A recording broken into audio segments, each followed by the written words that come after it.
Berdasarkan rilis Kapolri Jenderal Listio Sigit Prabowo, terungkap fakta yang baru kasus penembakan Brigadir Yosua pada 8 Juli lalu.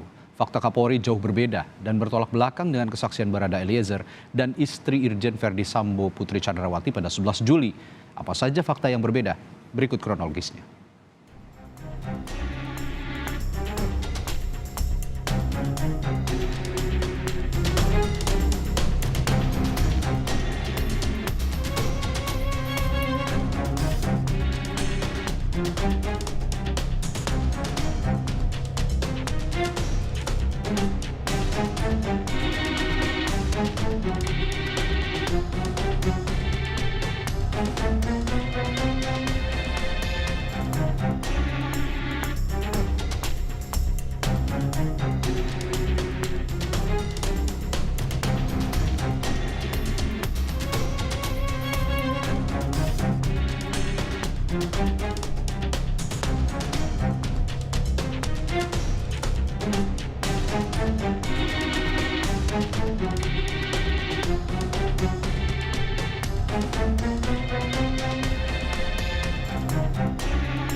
Dan untuk mengetahui perkembangan kasus pembunuhan Brigadir Yosua, kita akan tanyakan pada jurnalis Kompas TV Triksi Valencia di Mabes Polri Jakarta Selatan.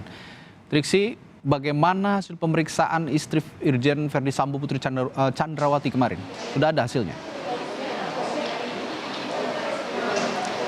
Ya, terkait hasilnya belum dibuka, Radi dan juga saudara. Jadi masih belum diketahui seperti apa perkembangannya, kemudian fakta-fakta baru apa yang kemudian didapatkan oleh penyidik usai melakukan pemeriksaan terhadap Putri Chandrawati, istri dari Irjen Pol Verdi Sambo yang disebutkan oleh Kadif Humas Mabes Polri Irjen Dede Prasetyo telah dilakukan pemeriksaan pada hari Senin kemarin oleh tim sus dari Bareskrim Mabes Polri, atau dalam hal ini adalah tim sus yang dibentuk oleh Kapolri.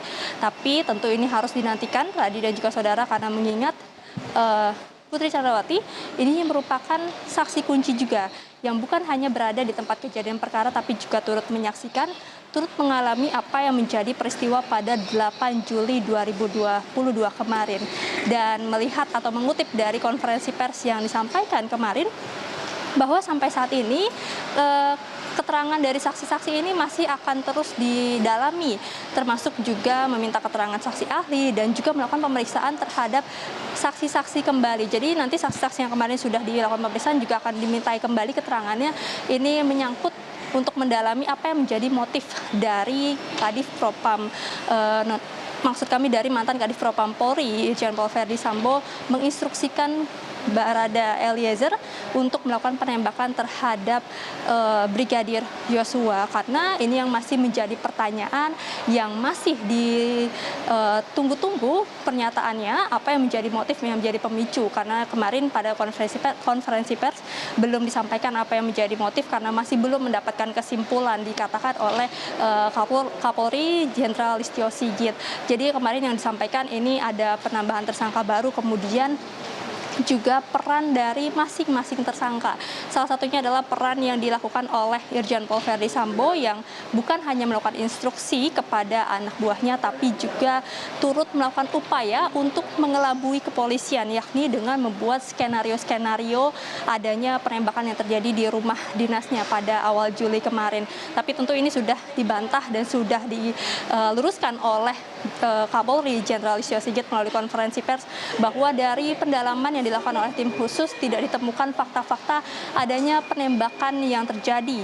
Yang ada adalah penembakan yang dilakukan oleh Barada Richard Eliezer atas perintah dari mantan Kadif Propam Polri Irjen Pol Verdi Sambo. Jadi tentu ini yang masih harus dicari tahu Radi dan juga saudara, termasuk juga menantikan bagaimana perkembangan dari kasus ini, melihat masih ada pengembangan terkait sejauh mana keterlibatan dari Irjen Pol Verdi Sambo terhadap kasus ini. Radi. Ya, Triksi, Kapolri tadi malam bilang bahwa pihaknya masih juga mendalami apakah Irjen Verdi Sambo ini ikut menembak Brigadir Yosua atau tidak. Nah, sejauh ini penyelidikan yang berjalan di Bareskrim, apakah sudah bisa mengungkap hal ini? Ya, betul sekali. Ini yang masih menjadi perhatian yang masih dinantikan, seperti apa perkembangan kasusnya.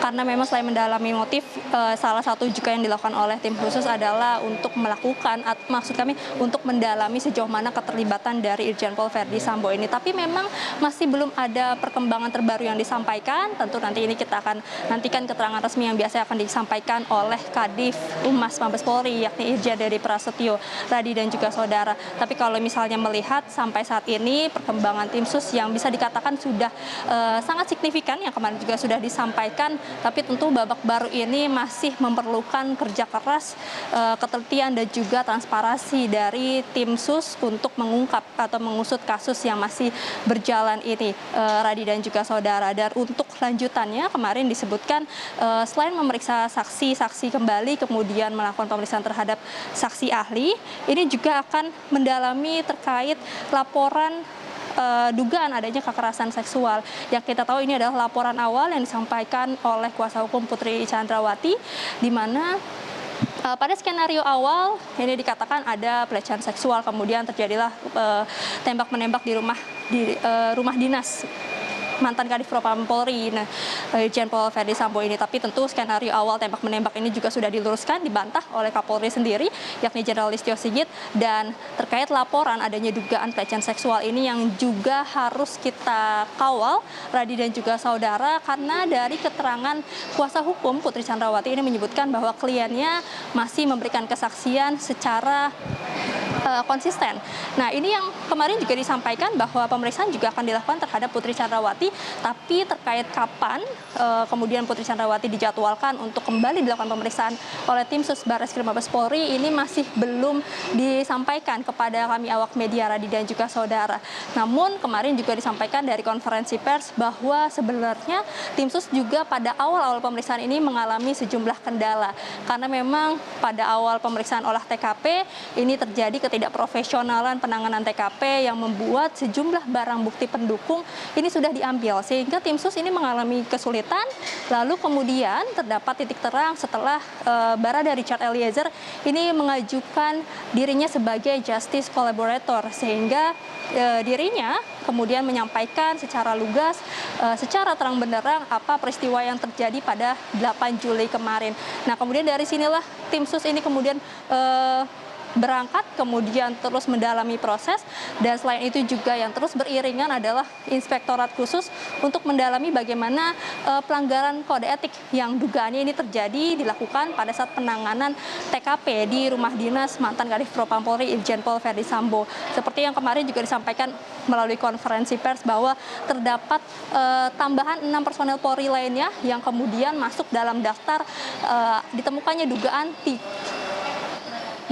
dugaan pelanggaran kode etik. Jadi total ada 31 personel Polri, di mana 11 diantaranya sudah dilakukan sudah ditempatkan di tempat khusus, maksud kami, dan nanti kita akan lihat seperti apa perkembangannya, karena disebutkan juga Irsus nanti dalam pemeriksaan atau proses pemeriksaan terhadap saksi-saksi ini, terhadap 31 saksi ini, jika ditemukan adanya pelanggaran pidana nanti akan dilimpahkan kepada Bareskrim Polri untuk ditindaklanjuti.